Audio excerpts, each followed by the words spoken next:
In today's video, I'm going to teach you how to resign properly on chess.com.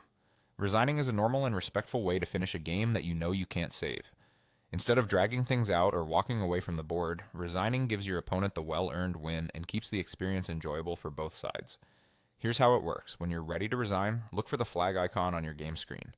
It's the small white flag that sits alongside other game controls. On desktop, you'll typically find it near the move list or along the bottom or side of the board. On mobile, it usually appears near the board controls at the top or bottom of the screen. Once you see the flag icon, click or tap it. A confirmation prompt will appear. This is there to protect you from accidental clicks. Confirm your choice to resign. As soon as you confirm, the game ends immediately, and the result is recorded as a loss for you and a win for your opponent. That's all there is to it. A quick tip before you confirm. Take a brief moment to scan the position. Make sure you're not missing a simple tactic, a perpetual check, or a basic drawing resource.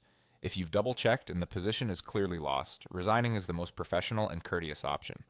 It also saves time and lets you move on to your next game or review what went wrong. Now let's talk about why resigning is better than disconnecting. Leaving a game without finishing is considered poor sportsmanship. It forces your opponent to wait through a countdown, which can be frustrating and unfair. On top of that, repeated disconnections may impact your playing experience under fair play guidelines. Resigning avoids all of that. It's quick, clear, and respectful.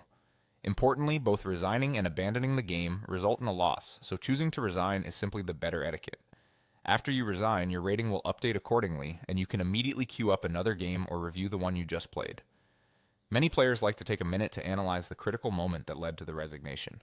This helps you learn faster, especially if you resigned because of a blunder or a tough endgame.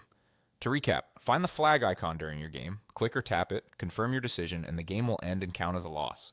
Use resignation as a sportsmanlike way to finish and avoid disconnecting. It's a simple habit that shows respect for your opponent and the game itself.